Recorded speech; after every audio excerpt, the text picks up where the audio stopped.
Wait first, you know I used to use glasses in primary school. Just wait a second. Oh, lo. Bia. Oh, what would Precious Chikwendu do, huh? Is this not Precious Chikwendu I'm seeing with my koro eyes? Please confirm to me, is that Precious? It's alright.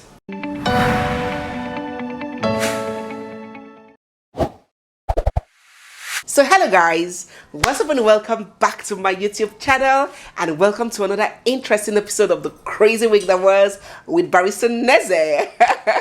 It's me, your girl Barrister Neze, and this is Nezeville. So in the crazy week that was, we saw a picture, or rather some pictures that we were not ready to see, pictures that we never expected to see. We saw some pictures of Nigeria's former two-time minister Femi Fani Kayode, aka FFK, with his, what do we call her now? Ex-wife, wife, mother of his children, estranged wife, reconciled wife. I don't know the adverb or adjective or pronoun that I can use to qualify her. If you do, please drop in the comment section and help us out. So we saw the gorgeous, radiant, light-skinned beauty. Oh my god, that skin is skinning. Precious, that your white skin is whitening. Is it good? Let the dark-skinned breathe. Don't suffocate us. It is your responsibility. Let be poor breathe. Don't suffocate them. We have that responsibility. So Precious, an ex-beauty queen, was once married to FFK. According to Precious, he had sighted her when they were aboard an airplane to Abuja, and he sent an aide, a staff, whatever, to come meet her to get her phone number. And despite she initially refused giving out her number, she said that with the persistence and the pleading of the staff, in fact, the staff was saying that, "Madam, if I don't get your number, I'm going to lose my job. Please give me your number. My boss has mandated me not to come back without your number." So she said the guy persisted and pleaded so much that she was left with no other choice but to give him her number. And so she did. So she and FFK began talking, and she said that despite his reputation as an arrogant, vile-tempered, short-fused man preceded him. Don't ever try that with me again. No, don't, please. You see me well. Don't ever. All right? I have a short fuse. She wanted to experience him for herself. She didn't want to just conclude by what everybody was saying. She wanted to give him a chance to see if he would be different with her. Now, I have this belief in, I don't want people telling me about somebody. Right. I prefer to experience you. For yourself. Yeah, I think that's where I got myself into this drama. And the chance she gave him. So they started dating and eventually got married. She proceeded to bear him 4 sons, 1 single birth, and a set of triplets. All she claimed were gotten through assisted conception, as the marriage was never consummated. Big English. Consume, consummation, consumating. It is simply the minister today do keriwa. Oh, now you know. After 6 years, the marriage between this dazzling beauty and her politician beau crashed like a pack of cards. And she went public with a thesis of the many things she alleged he did to her. 1. Precious accused FFK of domestic violence, that he beat her up silly at every slight provocation. She accused him of not being a man, that his machine gun was incapable of firing any shots, and that was why she had to have her 4 children via assisted conception. She accused him of emotional and psychological abuse and trauma. You have been abusing me since, and I've said no word to you. Not insulting. You will not be. Leave me alone. Who the hell are you? Stop abusing me. Now, come and carry this girl. She also strongly accused him of having a deeply seated hatred towards people of her tribe, the Igbos. She went further to accuse him of constantly bullying and maltreating members of his staff, and even when they broke up, she accused him of vehemently refusing her to see her children for years, flaunting court order that gave them joint custody or that gave her visiting rights. FFK even went further to file criminal complaints against Precious, such that if she got convicted of these crimes, she could spend years behind bars. So it went really dirty and messy between these two. FFK, on the other hand, accused Precious of having a mental disorder. He called her bipolar, called her schizophrenic, called her a maniac that is not capable of catering to her children or looking after them. So it was messy, and online in-laws were constantly supporting behind the back of Precious Chikwendu. They constantly, as in all roads always led to FFK's page, where a trolley of insults would be raided on him. He was constantly trolled, insulted, and abused, urged to let Precious see her children. Do not deny a mother her children, regardless of your differences with her. They didn't spare him. So it was justice for Precious, justice for Precious, justice for Precious. I did a full documentary about these two stories, and I'm going to leave a link to that down in the description box. So if you have any interest in knowing more, the nitty-gritty, all the details, go down the description box and catch up. Back to the story. So sometime last year, Precious took to social media to announce that she had finally been able to see her children. In a statement she shared via her Instagram account, she said, "I believe their father has had a change of mind and is working out a process for peaceful co-parenting, as wars have always had a long-lasting effect on both parties regardless. Please be patient with me as I am basking in this little joy and win for a little longer and soaking it all in as I figure a way to put all the issues to rest without drama." We were happy. We really were excited. We were glad that finally Precious gets to see her children. Although some people had a different perception of what had happened, they were like, ooh, FFK, elections are coming, this is strategic. FFK was, trying to repair whatever was left of his already badly damaged reputation, and was trying to feel like a good guy and buy people over because of his political ambition. Basically, that was what a lot of people had to say. But for others, it didn't matter. Whatever, we don't care. To many, what mattered was that a mother who missed the warmth, the hugs, the cuddles, the time, the presence of her children was once again reunited with them. And that was enough. Every other interest and motives were inconsequential. Okay, so in the crazy week that was, we were just on our own, jejely, eating corn and coconut and minding our business, when our eyes were confronted by these pictures. We were surprised. We were like, what are we seeing? Our eyes paining us? What is this? Is this some optical illusion? We looked around to see whether it was PTA meeting. It wasn't. We checked for canopies. Maybe it was inter-house sports and the parents had to attend together. It wasn't sport though. Okay, no. Maybe it was a children's birthday party. And the parents had to attend together. After all, they're co-parenting now. So maybe they took their children for a birthday party. But alas, it wasn't. They were pictured together at a function, a party, a dinner in honor of the newly elected Deputy Speaker of the House. And people are like bombastic side eyes. Hey. Bombastic side eye. Criminal offensive side eye. Bombastic side eye. Criminal offensive side eye. A lot of people were like, Precious, my dear Snow Whitey Precious. I hope this is not what we're thinking of. Oh yes, we understand that in the course of co-parenting and in the interest of the children, we don't expect you to be enemies. We also understand that in the process of parenting, both of you being in the same room is totally inevitable. Maybe you both took your kids out or something. Fine. But this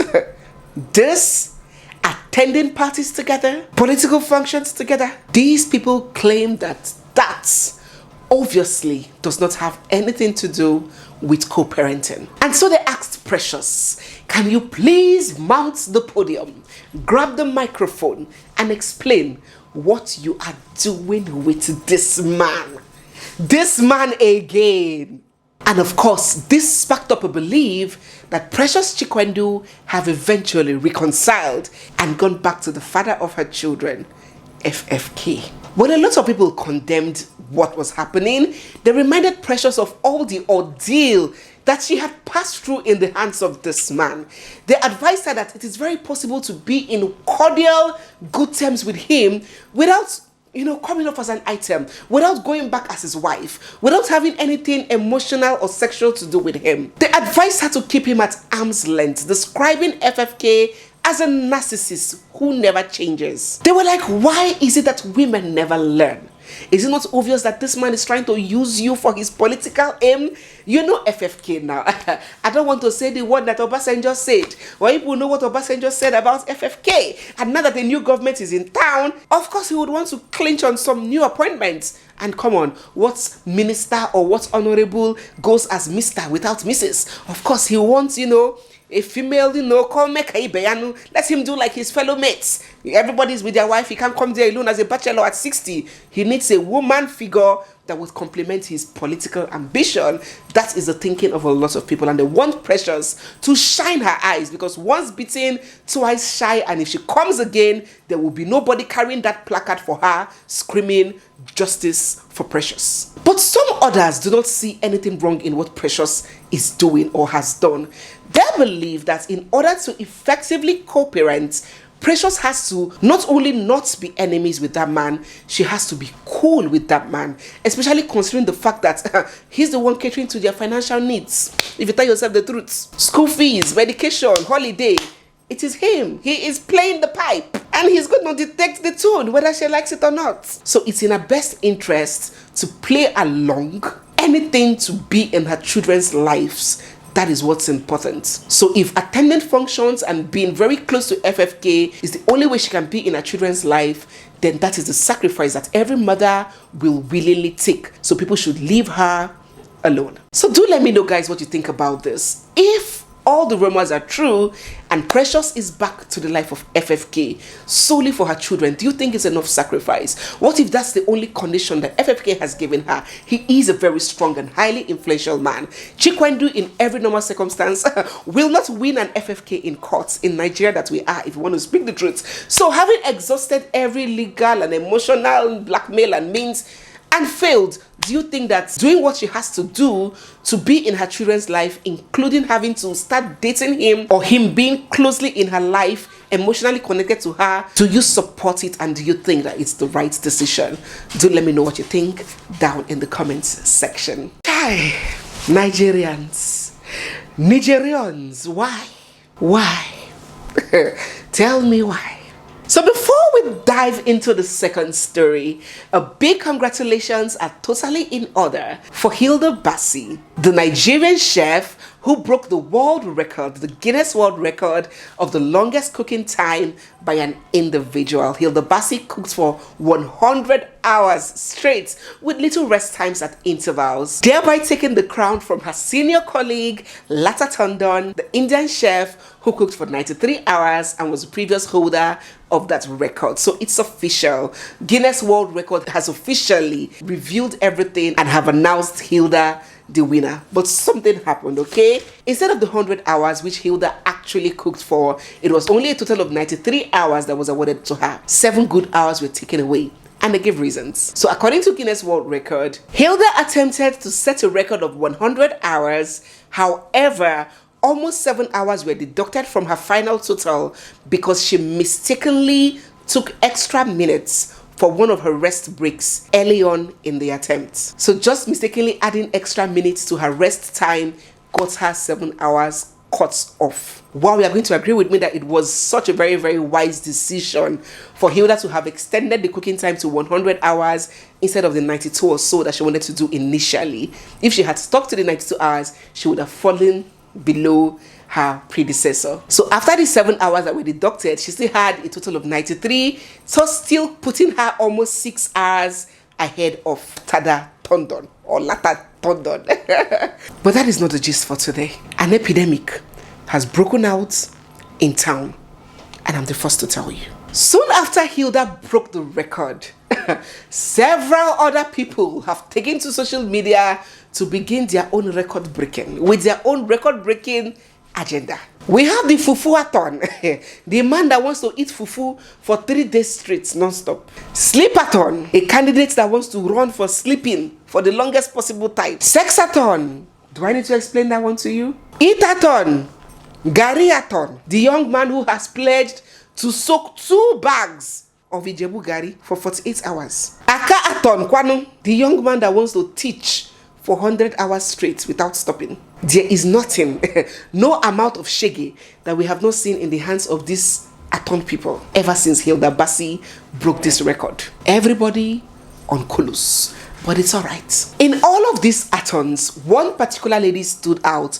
probably because she was the first person to start this since Hilda Bassey bagged her record. Her name is Chef Dami. So Chef Dami from Ekiti State is trying to break Hilda's record of the longest cooking time by an individual by cooking for, is it 120 or 150 hours? She was set to read by her pastor, who claims he believes so much in her. When the first set of Chef Dami's food made it out, and a lot of people are like, Kuku Kimi, Kuku Kimi. What is this, babe? Is this a sacrifice? Is this oracle? Is this food for Amadioha, Shango, and other deities? Tell me, sister, is this food for the gods? What kind of food is this? They were like, okay, keep the food aside. Keep the impalatability of the food aside. Why are you trying so soon to overturn a record that is not even up to 1 month old? There are several records that can be broken. Go to the Guinness World Records site and see thousands of other records that you can leverage on. Introduce your uniqueness. Why must you take this lady, Hilda Bassey's record, even before the record was even conferred on her officially? You have come to want to take her shine. Why? So a lot of people strongly condemned this young lady, accusing her of being jealous, mischievous, and thoughtless, and likening the situation to trying to dethrone a king even before the crown is placed on his head. So honestly, a lot of people wished her failure and strongly condemned her. She came under very great criticisms, but not everybody. She has also been getting support though.